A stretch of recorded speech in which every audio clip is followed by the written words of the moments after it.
ಉಗ್ರಗಾಮಿಗಳನ್ನು ಮಟ್ಟ ಹಾಕಲು ಕೇಂದ್ರ ಸರ್ಕಾರ ಮೊದಲು ಪಿಒಕೆ ವಶಪಡಿಸಿಕೊಳ್ಳಬೇಕು. ಪಾಪಿ ಪಾಕ್ ವಿರುದ್ಧ ಇನ್ನೂ ಕಠಿಣ ಕ್ರಮಕ್ಕೆ ಕೇಂದ್ರ ಮುಂದಾಗಬೇಕೆಂದು ಕೈ ಶಾಸಕ ಲಕ್ಷ್ಮಣ ಸವದಿ ಹೇಳಿಕೆ ನೀಡಿದ್ದಾರೆ. ದುರಂತದ ಬಗ್ಗೆ ಮಾಜಿ ಡಿಸಿಎಂ ಲಕ್ಷ್ಮಣ ಸವದಿ ಪ್ರತಿಕ್ರಿಯೆ ನೀಡಿದ್ದು, ಬೆಳಗಾವಿ ಜಿಲ್ಲೆ ಅಥಣಿ ಪಟ್ಟಣದಲ್ಲಿ ಹೇಳಿಕೆ ನೀಡಿದ್ದಾರೆ. ಪಾಕಿಸ್ತಾನದ ವಿರುದ್ಧ ಕೇಂದ್ರದ ರಾಜತಾಂತ್ರಿಕ ನಿರ್ಧಾರ ಸ್ವಾಗತಾರ್ಹ. ನಮ್ಮ ದೇಶದಿಂದ ಪಾಕಿಸ್ತಾನಿಗಳು ಎಲ್ಲೇ ಇದ್ದರೂ ಅವರನ್ನು ಓಡಿಸಬೇಕು. ಜಮ್ಮು ಕಾಶ್ಮೀರ ಭೂಲೋಕದ ಸ್ವರ್ಗವಾಗಿತ್ತು. ಅಟ್ಟಹಾಸ ಮೆರೆದ ಕ್ರಿಮಿಗಳಿಗೆ ಮಟ್ಟ ಹಾಕಬೇಕು. ಇಂಥ ಸಂದರ್ಭದಲ್ಲಿ ರಾಜಕೀಯ ಸರಿಯಲ್ಲ, ಒಗ್ಗಟ್ಟಾಗಿರಬೇಕೆಂದು ತಿಳಿಸಿದರು. ಶಶಿಧರ್ ಕೊಗಟ್ನೂರ್, ರಾಜ 32 ಕನ್ನಡ ನ್ಯೂಸ್, ಚಿಕ್ಕೋಡಿ. ಜಮ್ಮು ಕಾಶ್ಮೀರದ ಉಗ್ರಗಾಮಿಗಳ ಕೃತ್ಯದಿಂದ ಏನು 27 ಜನ ಭಾರತೀಯರು, ಅದರಲ್ಲಿ ವಿಶೇಷವಾಗಿ ಕನ್ನಡಿಗರು ಸೇರಿಕೊಂಡು 27 ಜನ ಏನು ಆ ಒಂದು ದುರ್ಘಟನೆಯಲ್ಲಿ ಪ್ರಾಣವನ್ನು ಬಿಟ್ಟಿದ್ದಾರೋ ಅಂಥ ಆತ್ಮಗಳಿಗೆ ನಾವು ಚಿರಶಾಂತಿಯನ್ನು ಕೊಡಲಿ ಅಂತ ಹೇಳಿ ನಾನು ಭಗವಂತನಲ್ಲಿ ಪ್ರಾರ್ಥನೆಯನ್ನು ಮಾಡ್ತೀನಿ. ಜೊತೆಗೆ ಅವರ ಬಂಧುಗಳಿಗೆ ಮತ್ತು ಅವರ ಕುಟುಂಬದ ಸದಸ್ಯರಿಗೆ, ಅವರ ಅಭಿಮಾನಿಗಳಿಗೆ ದುಃಖವನ್ನು ಭರಿಸುವಂಥ ಶಕ್ತಿನೂ ಕೂಡ ಭಗವಂತ ದಯಪಾಲಿಸಲಿ ಅಂತ ಹೇಳಿ ನಾನು ಕೇಳುವುದರ ಜೊತೆಗೆ ಇದನ್ನು ಭಾಳ ಉಗ್ರವಾಗಿ ನಾವೆಲ್ಲರೂ ಕೂಡ ಖಂಡಿಸ್ತೀವಿ. ಭಾರತೀಯರಾಗಿ ಈ ದೇಶದ ಪ್ರಜೆಗಳಾಗಿ ನಾವೆಲ್ಲರೂ ಒಂದಾಗಿರಬೇಕು, ಒಟ್ಟಾಗಿರಬೇಕು.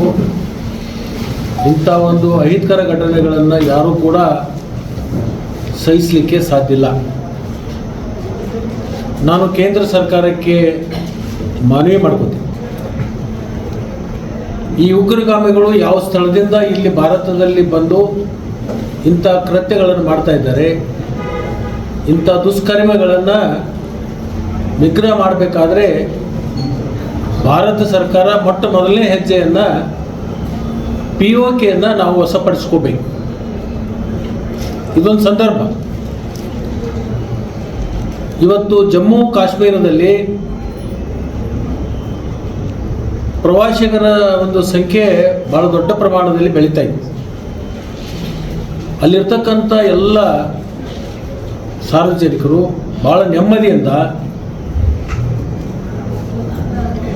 ಈ ಪ್ರವಾಸೋದ್ಯಮ ಕಾರ್ಯದಲ್ಲಿ ತೊಡಗಿ ತಮ್ಮ ಜೀವನೋಪಾಯವನ್ನು ಭಾಳ ಉತ್ತಮ ರೀತಿಯಿಂದ ಬೆಳೆಸ್ಕೊಂಡಿದ್ರು. ನಾನು ಕೂಡ ಒಂದು 6 ತಿಂಗಳ ಹಿಂದೆ ಈ ಎಲ್ಲ ಸ್ಥಳಗಳಿಗೆ ಹೋಗಿದ್ದೀವಿ. ಅಲ್ಲಿರ್ತಕ್ಕಂಥ ಜನರ ಭಾವನೆ ಭಾಳ ಸಂತೋಷಕರವಾಗಿರ್ತಕ್ಕಂಥ ಒಂದು ಸನ್ನಿವೇಶ ಇತ್ತು. ಈ ಭಯೋತ್ಪಾದನೆಯಿಂದ ನಮ್ಮ ಜಮ್ಮು ಕಾಶ್ಮೀರದಲ್ಲಿ ಪ್ರವಾಸಿಗರು ಬರ್ತಕ್ಕಂಥದ್ದು ನಿಂತು ಹೋಗಿತ್ತು.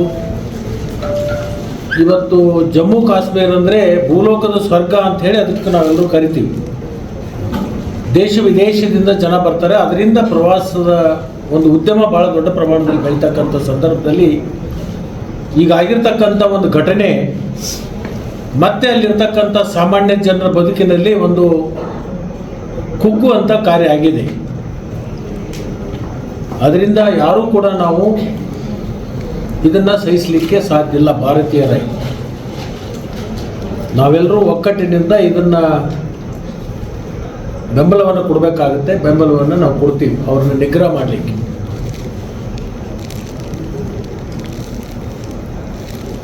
ಇದು ಮುಂದುವರಿದ ಏನು ಇವತ್ತು ಪಾಕಿಸ್ತಾನದಲ್ಲಿರ್ತಕ್ಕಂಥ ಜನ ನಮ್ಮ ದೇಶದಲ್ಲಿ ವಾಸವಾಗಿದ್ದಾರೆ, ಅವ್ರ ಮುಖಾಂತರ ಏನು ಪಿತೂರಿ ನಡೀತಿದೆ ಅಂತಕ್ಕಂಥ ಶಂಕೆ ಇದೆಯಲ್ಲ, ಅವರು ನಮ್ಮ ದೇಶದಿಂದ ಅವರ ವೀಸಾಗಳನ್ನು ರದ್ದು ಮಾಡಿ ಅವ್ರ ದೇಶಕ್ಕೆ ಕಳಿಸ್ಬೇಕು ಅಂತಕ್ಕಂಥ ನಿರ್ಣಯ ಏನು ಮಾಡಿದ್ದಾರೆ, ಅದಕ್ಕೆ ನಾನು ಸಂಪೂರ್ಣವಾಗಿ ಬೆಂಬಲವನ್ನು ವ್ಯಕ್ತಪಡಿಸ್ತೀನಿ. ಈ ದುಷ್ಕೃತ್ಯಗಳು ನಿಲ್ಲಬೇಕಾದ್ರೆ ಇಂಥ ಕಠಿಣವಾಗಿರ್ತಕ್ಕಂಥ ಕ್ರಮಗಳನ್ನು ತಗೋಬೇಕಾಗ್ತದೆ. ಆವಾಗ ನಾವು ಪಕ್ಷಾತೀತವಾಗಿ ಇದಕ್ಕೆ ನಾವೆಲ್ಲರೂ ಕೂಡ ಒಂದಾಗಿ ಒಟ್ಟಾಗಿ ಇರಬೇಕಾಗಿರ್ತಕ್ಕಂಥ ಭಾರತೀಯರಾಗಿರ್ತಕ್ಕಂಥದ್ದು ನಮ್ಮ ಧರ್ಮ ಮತ್ತು ಕರ್ತವ್ಯ.